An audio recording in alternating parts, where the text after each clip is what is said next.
연산동 동화세입니다. 왕도는 어디서 나오냐면 왕의 길이에요. 왕의 길. 이렇게 수학자하고 왕하고 왕이 수학자를 수업을 했어요. 수학자가 왕을. 그래서 왕이 물어봤어요. 수학자한테. 아니 이게 수학을 하는데 이 비법 좀 없습니까? 그랬더니 이 수학자가 그랬어요. 뭐라 그랬어요? 수학의 왕도는 없다고. 왕의 길은 없다고. 요령 피우지 마시라고.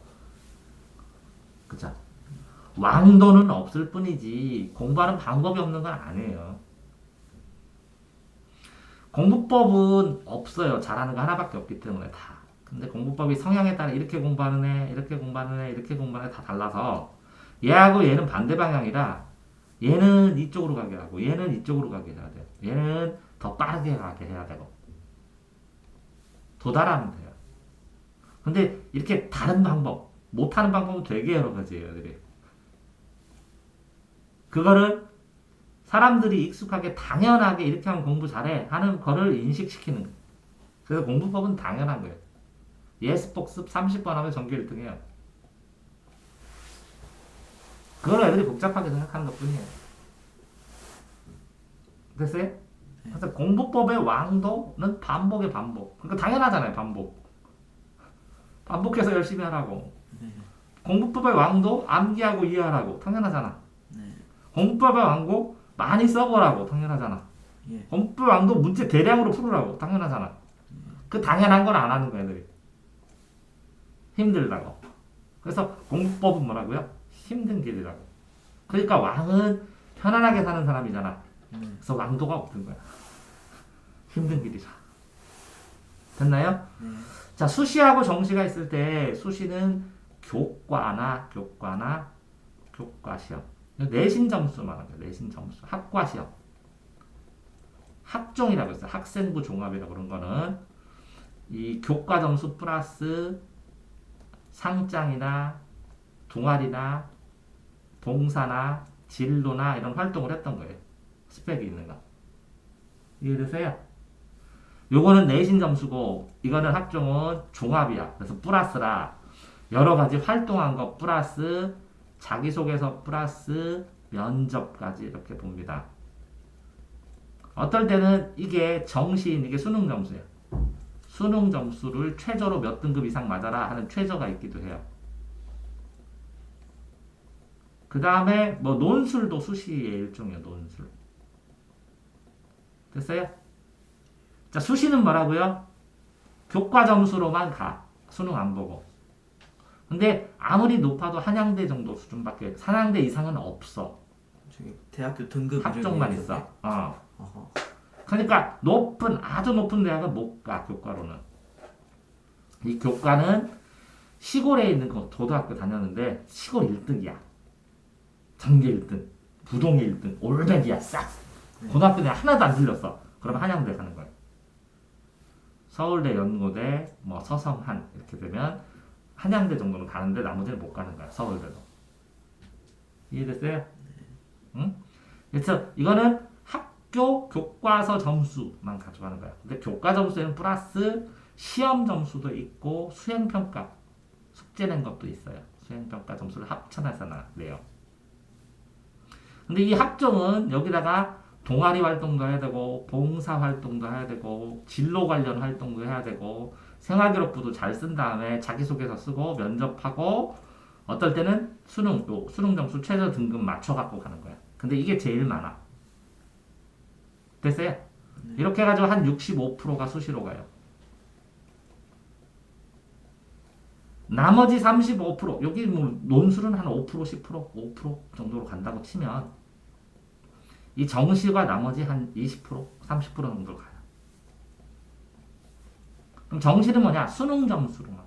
근데 어떤 학교는 이 수능 점수 1년에 한 번 보는 거 11월 달에.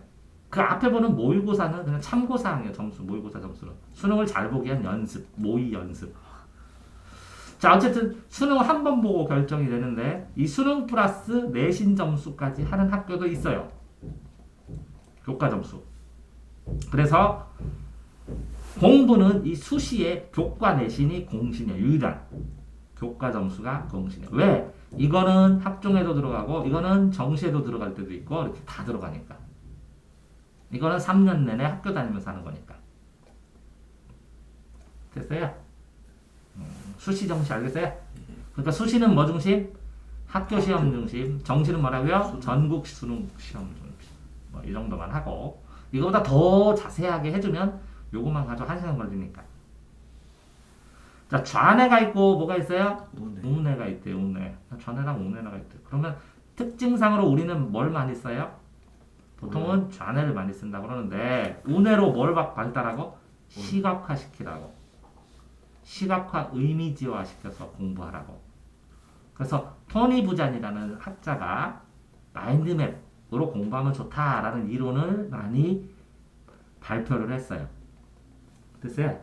그랬을 때 우뇌, 시각화, 마인드맵 공부할 때 많이 나와요. 근데 어쨌든 좌우뇌를 다 쓰는 거예요. 사람은. 됐어요? 그러면 시각화하는 공부의 마인드맵의 가장 대표적인 공부가 목차공부법이에요. 목차공부법. 그래서 동화샘 목차공부법하고 꼭 보시기 바랍니다. 동화샘 목차공부법. 사람들 되게 많이 봤으니까 동화샘 목차공부법하고 여러 번 보시기 바랍니다. 자, 됐어요? 자, 이렇게 되면 좌뇌 우뇌는 이 정도만 해도 되죠? 예. 자, 그럼 문과 이과는 뭐냐? 고등학교를 진학하면 고1 때는 똑같이 배웁니다. 뭐라고? 국어, 영어, 수학, 통합과학, 통합사회를 배워요. 통합과학은 뭐냐? 물리, 화학, 지구과학, 생물 이걸 짜집기해서 모았어요. 근데 이게 물리 1, 2, 생물 1, 2, 지구과학 1, 2, 화학 1, 2 이렇게 나와요. 근데 1은 보통 애들이 배워요 다. 근데 2는 심화해서 배우는 거예요. 심화. 서울대는 하나는 1이고 하나는 2 해야 돼요. 근데 보통 대학은 다 1 수준에서 2개만 공부하면 돼요. 이해됐어요? 네? 그래서 물화생지, 물리, 뭐라고요? 화학, 지구과학, 생물. 요 네 과목이 지구과학, 생물, 생명과학. 이렇게 네 과목이 과학인데 이게 1, 2에서 8가지가 있어요. 이과는 몇 과목? 8과목. 8과목. 문과는 과목이 사회문화, 윤리와 사상, 생활과 윤리, 한국지리, 세계지리, 그 다음에 법과 정치, 또 동아시아사, 뭐 이렇게 해갖고 이게 10몇 과목이에요. 엄청 많아요. 문과는. 그 중에 2개 선택하는 거예요. 이과는 요 4개죠. 8개 중에 2개 선택하는 거고. 그래서 얘네는 과학 계열이에요. 과학. 수학과학을 잘하면 과거를 가는 거예요. 그래서 수학과학 중심이에요. 여기는 뭐라고요? 이과는 문과는 잘못 썼네. 수학과학은 어디예요? 이과. 수학과학은 이과예요. 수학과학. 또 왜 그렇게 얘기하냐면 얘네는 과학을 깊이 있게 나중에 배워요. 과학을. 물화생지에서 더. 그래서 과거 같은 데는 일찍 배우는 거예요. 더. 영재고나 이런 데서 훨씬 많이. 대학 수준으로. 그런데 여기는 뭐라고요? 영어. 수학과학인데 영어, 국어, 학이 아니네. 문과는 영어하고 국어인데 영어는 공통이에요. 문과, 이과. 국어하고 사회계열이에요. 사회계열. 이해됐어요? 네. 근데 실제적으로 여기서도 입시 변별력은 수학이 나요. 수학 점수 비중이 제일 크고. 근데 문과 수학은 좀 쉬워요. 문과 수학이 한 60%면 40% 더 추가하면 이과 수학이 돼요. 공식도. 이과 수학이 100%라면 문과 수학은 60% 정도 돼요. 분량이. 더 될 것 같아요. 이과 수학이. 변별력 클 때는. 이해됐어요? 그래서 보통은 여기는 수학과 하고 얘네는 국어사회를 중심으로 배워서 문과, 이과를 고2 때 나눈다고. 고1 때는 똑같이 배워. 국영수, 통합과학, 통합사회. 통합사회도 요거 짜집기 한 거. 그래서 요거는 예습이 돼요. 물화생지 4개니까. 중등과학을 한 다음에 이걸 하면 예습이 되는데 이건 너무 많아서 예습이 안 돼. 한자 봐야지. 그래서 그냥 일상적으로 하고 필요한 과목 따라서 해요. 되세요? 근데 이과 애들이 수학을 잘하면 얘네들이 국어를 어려워해. 어떤 애는. 문과 애들은 국어 얼마큼 잘하면 수학을 어려워하고. 영어하고 한국사는 그냥 공통이에요, 공통. 그래서 점수로 해가지고 등급을 매기는 게 아니라 90점만 넘으면 몇 점만 넘으면 1등급 이렇게 돼 있어요. 이거는. 이해되세요? 이거는 절대평가라고 그러고 요거는 뭐라 그래요? 나머지들은 국어, 사회, 수학과학은 상대평가로 남들보다 내가 잘 보면 1등급이에요. 아, 그래요? 네. 그래서 내가 아무리 잘 봤어. 내가 100점 맞았어. 한 개 틀렸어. 근데 3등급이에요. 왜? 100점짜리가 많으면. 한 개 틀렸는데 3등급이에요. 어떨 때는 내가 4개, 5개를 틀렸어. 그때 1등급이에요. 전국 1등이야, 내가. 문제 난이도에 따라 다른 거야. 이걸 뭐라 그래요? 상대평가. 영어하고 한국사는 뭐라고요? 점수도 안 나와요. 등급만 나와요. 몇 등급인지. 1등급, 2등급, 3등급. 그래서 1등급하고 2등급, 3등급 이렇게 쓰면 이 점수 차이에다가 나중에 대학에서 감점만 돼요. 근데 문제는 이거는 수능이고 학교에서는 다 그냥 점수별로 해갖고 등급 매게. 됐나요? 자, 속독이라는 것은 빠르게 읽는 거예요. 속독. 속독. 빠를 속독. 반대는 지독이에요. 지독. 천천히 읽는 거 지독. 일부러. 자, 이거는 속독도 지독도 안 되고 쉬운 데는 빨리 읽고 어려운 데는 천천히 읽고 이렇게 해야 돼요. 정독은 뭐야? 정확하게 이해하면서 본인으로 정독하면서 속독할 수 있어요. 근데 시험 볼 때는 요 문제집하고 선택지하고 제시문하고 왔다 갔다 하고 보거든요. 이게 병독이에요. 병독. 나란히 병. 두 개를 놓고 공부해요. 그 다음에 여기에 있는 문제를 해결하려고 여기서 찾거든요. 어디 부분에 있을까 이렇게 찾는 걸 발췌독이라고 해요. 병독과 발췌독 뽑아서 이 내용을 빨리 찾는 거. 요게 제일 시험할 때는 많이 써먹어요. 공부를 할 때는 속독을 하면서 정확하게 속독하면 돼요. 왜? 속독과 정독이 다른 게 아니잖아. 반대가 아니잖아. 그러니까 속독하면서 정독하면 돼요. 정확하게 읽으면서 속독을 해야 되는데 나중에는 중요한 건 뽑아서 발췌독을 해야 돼요. 발췌독 하고 뽑았는데 어려운 거는 숙독을 해야 돼요. 고민하면서. 속독이 아니라 숙독. 숙고하면서 읽는 거 숙독. 여러 번 파고 들어가서 어려운 거는. 독서법 이거 말고도 여러 가지 있거든요. 이거 말고 한 30가지 되는데 독서법 할 거 아니잖아요. 그러면 입시와 관련된 이 정도 하고 판서는 판에다가 글서자에 글 쓰는 거예요. 이것도 판서고 정승 판서 할 때는 정승 장관, 차관 이런 거예요.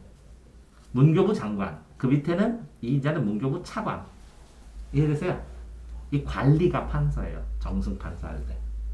정승은 3정승만 있어요. 영의정, 대빵. 좌의정이 그 다음 높아요. 좌의정, 우의정. 이렇게 3정승. 자, 판서는 뭐냐? 2호 예병 현공이 있어요. 관리를 나누는 2조. 호, 지포자로 해가지고 세금을 걷는 거. 이거는 관리를 나누는 2조. 호. 예식달은 예조. 2호 예. 병사를 다루면 병조. 형벌을 다루는 형조. 공사를 하는 공조. 이 사람들이 판서예요. 이런 다 관리직? 네, 관리직. 이거 공사는 건설부, 형사는 법무부, 병사는 국방부. 이렇게 얘는 외교부, 예조는. 호조는 세금 걷는 국세청. 부서들을 판서라다. 네, 부서의 짱. 2조의 장관, 호조의 장관 이런 사람이 판서라고. 비판은 나쁜 게 아니라 비교해서 판단하는 거예요. 좋은 점, 나쁜 점은 비교해서 판단해라. 그게 비판적인 능력이 있다는 거예요. 근데 사람들이 비판하면 나쁜 점 지적하는 거 기분 나쁘니까 너 왜 비판적으로 해? 왜 이렇게 나한테 비판해? 좋은 거 얘기해도 비판이에요. 비교.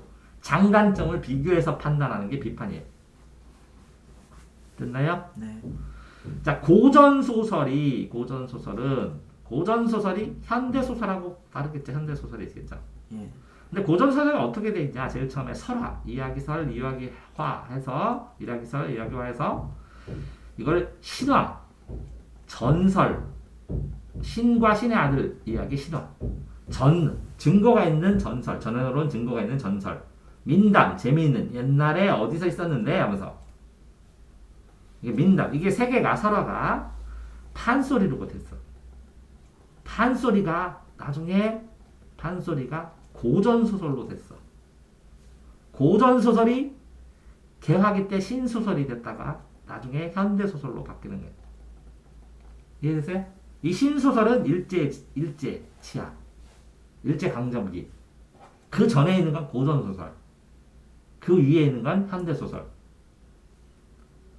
자, 예를 들면 남현에 못생긴 추녀가 있었어. 남원 추녀 설화예요. 추녀의 설화.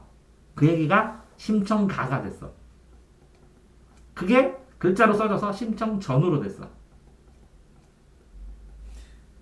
그게 여기서 옥중화, 옥에 있는 꽃, 옥살이 하는 꽃, 그래서 옥중화라는 신소설이 됐어. 그게 춘향전 해갖고 현대소설이 또 다시 된 거야. 이해되세요? 현대소설, 고전소설 차이? 자, 일대기라는 것은 1대는 30년입니다. 30년. 2대는 30년, 30년 2명. 3대는 30년, 30년, 30년 이렇게.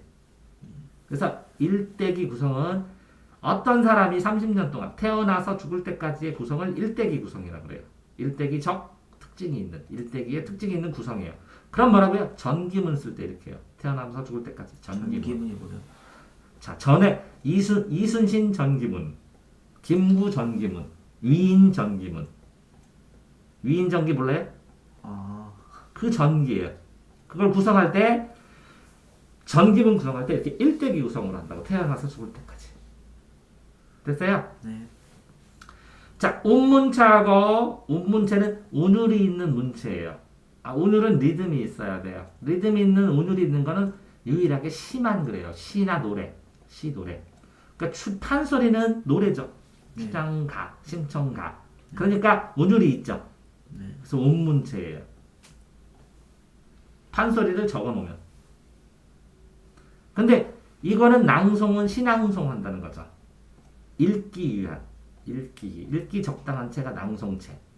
시낭송하는 것처럼. 시를 읽어주는 거. 됐어요? 예. 자, 문어체 반대는 구어체예요. 문어는 구워 먹어서. 구어체는 입구자예요. 입구. 말하는 말투. 안녕하세요. 갔습니다. 갔어요. 이렇게. 요거는 문장체예요. 안녕하십니다. 안녕하십니까? 이렇게 정확하게. 문장으로 글로 쓰는 거고 이건 말하는 것처럼 부드러운 체. 그러니까 구어체는 운문체에 가깝겠죠. 조금. 근데 다만 구어체는 말하는 거지만 운문은 노래하는 운율이 있어야 돼요. 운율. 리듬이. 됐어요? 예. 자, 소설은 진짜 뻥이에요. 뭐라고요? 진짜. 소설은 진실성도 있어야 되고 진실성도 있고 하고 허구성도 있어요. 뻥, 허구성. 그래서 요 가운데가 호설이에요. 또 소설은 이렇게 허구적인 우연성도 있어요. 우연히 절벽 아래 떨어지면 산삼이 있고 산 위에 올라가면 나를 가르칠 스승이 있는 거예요. 그래서 내가 산을 올라갔더니 스승 하나도 없던데. 절벽 밑에 내려갈 때는 산삼이 없던데. 우연성이고 그렇게 진실성을 추구하는 거는 필연성이라고 해요. 반드시 그렇다. 반드시 필연성. 근데 소설은 요거예요. 더 많은 거. 이게 뭐라고? 개연성이라고 해요. 대개. 개연성. 대개는 그렇다. 개연성. 개연성을 중심으로 해서 진실성과 허구성을 써주는 거예요. 그래서 우연성은 뭐라고요? 5% 이하. 소설에서 하면 5% 이하? 아니 1% 이하. 필연성은 뭐야? 반드시 그렇게 되니까 인과관계가 있는 거예요. 원인이 있으면 반드시 결과가 나타나는 거예요. 그러니까 원인, 결과가 있으니까 필연적이지. 됐어요? 근데 소설은 뭐라고요? 대개는 그렇다 하면 이해하는 거예요. 개연성. 자, 개연성 없이 제가 소설을 아이들한테 얘기를 해줬거든요. 예. 내가 쓴 소설에는 사람들이 뭐라고요? 입으로 먹고 네. 그거 똥구멍으로 나와요. 그래서 네가 똥을 먹으면 똥구멍으로 사과도 나오고 뭐라고요? 생선도 나오고 빵도 나오고 이렇게 나와요. 그래가지고 먹는 걸 다 뭐라고요? 똥 같은 죽만 먹어요. 그래서 배설은 뭘로 해요? 사과도 싸고 똥도 싸고 아이스크림도 싸고 그래요. 이게 개연성이 안 맞으니까 현실과 잘 안 맞으니까 애들이 이해를 못 하더라고. 예. 어우 그런 세상이 있다. 또 다시 소설을 썼는데 어떤 나라 가는데 먹을 게 사과밖에 없어요. 예. 사과를 딱 넣었는데 이걸 먹잖아요. 네. 모양은 똑같아. 향기도 똑같고 딱 먹으면 간장 사과야. 딱 그런 간장이야 통째로. 어떨 때 먹으면 이거 빵 사과야. 어떨 때 먹으면 이거 고기 사과야. 그런 걸 소설로 상상을 했다고 그래. 상상을 하더라도 뭐에 맞게 해야 돼요? 현실에 맞게 어느 정도 해야 된다고. 이렇게 진실성, 현실성만 강한 거를 리얼 소설이에요. 리얼리티. 이건 실제 있었던 일입니다. 이렇게. 그러면 여기는 소설이라고 그래. 그러면 여기인데 그 꾸미게 엄청 강해. 동물도 나와. 이건 동화예요. 근데 꾸미게 엄청 강해. 이게 판타지예요. 판타지. 반지의 제왕 같은 거. 없어. 그냥 꾸민 거야. 이거는 뭐라고요? 판타지. 이거는 동화. 이거는 소설. 이거는 뭐라고요? 리얼입니다. 그래서 이 영화는 실제를 바탕으로 했습니다. 이렇게 쓴 거 있죠? 예. 근데 꾸민 거죠. 어느 정도는. 예. 이해됐어요? 이렇게? 네. 우연성이 뭔지 알겠어요? 전형적은 형태가 정해진 사람이에요. 반대는 개성적이에요. 자, 동화쌤은 개성적이에요? 전형적이에요? 선생님 스타일, 뻔한 스타일이에요? 개성적 선생이에요? 개성적. 애들이 맨날 다 개성적이래 나한테. 자, 평면적은 평면에 변화가 없어요. 평평해. 이 반대는 입체적이에요. 입체적. 착했다가 악해지든지, 악했다가 착해지든지 성격이 변했어요. 그러면 뭐라고요? 입체적 인물 반대가 평면적 인물. 자, 흥부는 평면적이에요? 입체적이에요? 흥부. 평면적. 계속. 놀부는 평면적. 왜 나중에 안 바뀌어서 성격? 입체적인. 그래서 입체적. 됐어요? 오케이? 예. 자, 지시문은 희곡에 사면서는 해질대예요. 뭐라고요? 뭐라고요? 희곡, 해지대. 뭐라고요? 회고. 해설, 지시문, 대사. 이게 사면서요. 그래서 희곡은 연극대본이거든요. 뭐라고요? 연극대본. 연극대본. 연극을 대본, 연극 대본인데 연극 대본에 사면서는 해질 때까지 뭐 하는 거예요. 해지대, 해질 때. 외웠나요? 네. 이제 해설은 이게 언제고 등장인물은 누구고 무슨 일로 시작했습니다 하고 이렇게 설명해 주는 거 처음에. 네. 자, 대사는 말하는 거 됐죠? 예. 이제 지시문은 뭐냐면 행동 지시문하고 무대 장치 지시문이 있어요. 이렇게 행동해라 가로치고 동작을 알려주든지 무대 장치로 불을 번쩍번쩍 켜라 아니면 뭐 해라 빨간불이 점점 어두워진다 이렇게 써주는 거야. 이해됐어요? 예. 그러면 이 연극에 서면서는 뭐냐? 대본이 있고 무대가 있고 관객이 있어야 돼요. 그러면 이 대본에 있는 거를 이 대본 속에 있는 사람들이 이 해질 때 있는 사람들이 그대로 구현하는 거예요. 됐어요? 그래서 연극에 서면서는 뭐라고요? 대본, 무대, 관객. 됐어요? 네. 그러면 대본에 사면서 뭐라고? 희곡에 사면서 해지대. 해지대. 예. 됐어요? 네. 자, 그런데 이렇게 희곡 대본은 희곡이라고 그러는데 영화 대본은 시나리오라고 해요. 시나리오. 그럼 시나리오에서 보면 이렇게 갖고 여기다 씬 넘버 3번 이렇게 써가지고 영화 할 때 딱 걸렸다가 탁 때리는 거 본 적 있죠? 네. 그게 씬 넘버예요. 장면. 이게 몇 번 장면이다 이렇게. 나중에 편집할 때 많이 쓰이겠죠? 예. 됐나요? 예. 자, 이거는 fade in이라고 그래요. 이게 햇살 같죠? 이렇게 in. 밝아지는 거야 점점. 밝아지는 거. 이게 뭐라고요? 아이가 햇살 같아. 요거는 가두어졌죠? 꼭 방 안에 예. 점점 어두워지는 거예요. 오호. 자, 이거는 크로즈업이에요. 크로즈업이 뭐예요? 가까이 와 이런 거죠? 예. 가까이서 찍는 거예요. 클로즈업. 이거는 오버랩이에요. 오버랩. 랩으로 어떻게 겹쳐지요? 예. 어떤 한 장면이 있으면 또 다른 한 장면이 겹쳐서 쫙 지나가는 거. 그거 말이에요. 어떤 애가 결정했어. 그러면 화면이 쫙 옆으로 지워지면서 새로운 장면이 나오죠. 아하. 화면이 겹친다고. 자, 인서트예요. 이거는 삽입하다 이렇게. 이런 화면이 있으면 여기서 수화하는 사람들 여기 껴놓죠. 네. 마지막 ipse 하면 여기 병실에 누워있고 이 바깥에 있는 거 ipse 이렇게 동그랗게 해서 떨어질까 말까 껴있죠. 예. 삽입한 화면. 이거는 이펙트에서 효과음. 됐나요? 네. 이게 시나리오 용어예요. 그냥 간단하게 외우면 여기까지.